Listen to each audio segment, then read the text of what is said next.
Helicopter বিধ্বস্ত হয়ে ইরানের প্রেসিডেন্ট ইব্রাহিম রাইসি ও পররাষ্ট্রমন্ত্রী সহ 9 জন নিহত।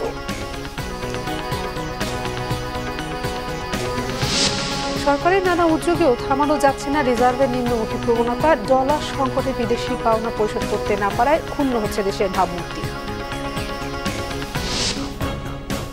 দেখছিলেন বিআরবি কেবল সংবাদ শিরোনাম, এবারে বিস্তারিত খবর। ইরানের হেলিকপ্টার দুর্ঘটনায় প্রেসিডেন্ট ইব্রাহিম রাইসি নিহত হয়েছেন পররাষ্ট্রমন্ত্রী হোসেন আমির আবদুল্লাহিয়ান সহ হেলিকপ্টারের অন্য সকল আরোহীরাও। রবিবার পূর্ব আজারবাইজান প্রদেশে ইরানের প্রেসিডেন্ট ইব্রাহিম রাইসিকে বহনকারী হেলিকপ্টারটি বিধ্বস্ত হওয়ার পর বিশ্বজুড়ে তোলপাড় শুরু হয়। বৈরী আবহাওয়া সহ নানা জটিলতায় দেরি হয় হেলিকপ্টারটির সন্ধানের কাজ। লম্বা সময় পর উদ্ধারকারীরা খুঁজে পেলেও জানানো হয় হেলিকপ্টারটি সম্পূর্ণ পুড়ে গেছে। এমনকি সেখানে কারো বেঁচে থাকার কোনো চিহ্ন নেই বলেও জানায় ইরানের রাষ্ট্রীয় টিভি। এছাড়া ইরানের রাষ্ট্রীয় বার্তা সংস্থা বলছে, ইব্রাহিম রাইসিকে বহনকারী হেলিকপ্টারটির দুর্ঘটনাস্থলে কোনো জীবিত ব্যক্তি পাওয়া যায়নি। এরপরই ইরানি একাধিক সংবাদ সংস্থা প্রেসিডেন্ট রাইসি এবং পররাষ্ট্রমন্ত্রী আমির আবদুল্লাহিয়ান সহ হেলিকপ্টারে থাকা অন্যরা মারা গেছেন বলে নিশ্চিত করে। এর আগে রবিবার একটি বাঁধ উদ্বোধন করে ইরানি প্রদেশ পূর্ব আজারবাইজানের তারবিজে যাচ্ছিলেন প্রেসিডেন্ট রাইসি। ডলারের দরে অস্থিরতার মধ্যে দেশের রিজার্ভের গ্রাফ দ্রুতই নামছে। সরকারের নানা উদ্যোগেও রিজার্ভ না বেড়ে উল্টো কমছে। একে কঠিন পরিস্থিতি বলছেন অর্থনীতিবিদ ও বিশ্লেষকরা। তাদের মতে বাংলাদেশের রিজার্ভ কমে যাওয়ার দিকে নজর রাখছে বিদেশিরাও। ডলার সংকটে বিদেশিদের পাওনা পরিশোধ করতে না পারায় দেশের ভাবমূর্তি ক্ষুণ্ণ হচ্ছে বলে মনে করেন বিশ্লেষকরা। গোলাম মঈনুল আহসানের রিপোর্টে রয়েছে বিস্তারিত। ডলার সংকটে 1 বছরের বেশি সময় দেশের আমদানিকেও নিয়ন্ত্রণ করছে সরকার। এরপরে প্রতি মাসে আমদানি ব্যয় মেটাতে লাগছে $5 বিলিয়ন মতো। আর দেশে ব্যবহারযোগ্য রিজার্ভ এখন $13 বিলিয়ন ঘরে। সে হিসেবে বর্তমান রিজার্ভ দিয়ে 2.5 মাসের আমদানি ব্যয় মেটানো সম্ভব। অথচ প্রতিবেশী দেশ ভারত 1 বছরের বেশি আমদানি ব্যয় মেটাতে সক্ষম। আমরা শঙ্কাজনক অবস্থায় আছি।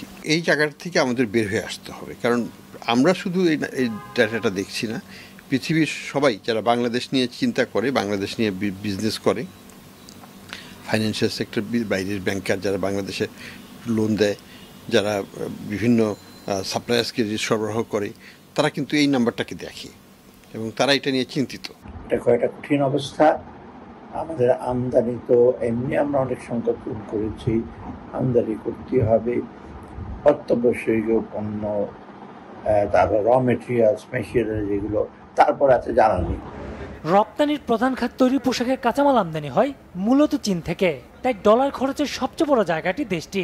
তবে দেশটি এখন ডলারের পরিবর্তে চীনা মুদ্রায় লেনদেন করতে আগ্রহী।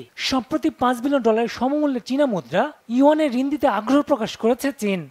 চায়না আমাদের অন্যতম ডেভেলপমেন্ট পার্টনার এবং যেই মেগা প্রজেক্টসগুলোতে চায়না ফাইন্যান্স করছে, তারা কিন্তু বাংলাদেশ গভর্নমেন্টকে প্রস্তাবনা দিয়েছিল যে এই ফাইন্যান্সিংটা তারা ইউয়ানে করতে চায়। আমাদের ডলার ক্রাইসিস, আমাদের দ্রব্যমূল্যের ঊর্ধ্বগতি এবং আমাদের সরবরাহ চেইনে যেই একটা ইন্টারাপশন হচ্ছে, সেটা কিন্তু একটা সুরাহার একটা বড় আমি সুযোগ দেখতে পাচ্ছি যদি বাংলাদেশি গভর্নমেন্ট এবং ব্যবসায়ী যারা আছেন তারা ইউয়ানের যে কারেন্সি, ইউয়ান নামের যে কারেন্সিটা আছে, সেটাকে দ্রুত অ্যাডাপশনে নেয়। দেশের ডলার সংকটে বিদেশিদের পেমেন্ট দিতে পারছে না সরকার। আনপেইড বিলও কিন্তু কয়েক বিলিয়ন ডলার আছে যেটা শোধ করা হয় নাই এবং সেটা ডলারেই শোধ করতে হবে।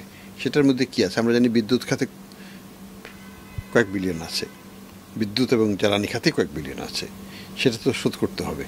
তারপরে আমরা জানি যে আমাদের এয়ারলাইন্সের ক্ষেত্রে এখানেও কয়েক হাজার কোটি টাকা অনাদায়ী রয়ে গেছে। অর্থনৈতিক স্বার্থের যে কোনো উপায়ে রিজার্ভের পরিমাণ বাড়ানোর তাগিদ দিচ্ছেন অর্থনীতিবিদরা। মানে ইনফ্লো বাড়ানো ছাড়া আর কোনো উপায় নেই। গোলাম মঈনুল আহসান, বাংলা ভিশন, ঢাকা। এই ছিল এখনকার মতো। পরের সংবাদ দুপুর 2টায়। এর আগে একটাই রয়েছে নিউজ টপ 10, দেখার আমন্ত্রণ রইল।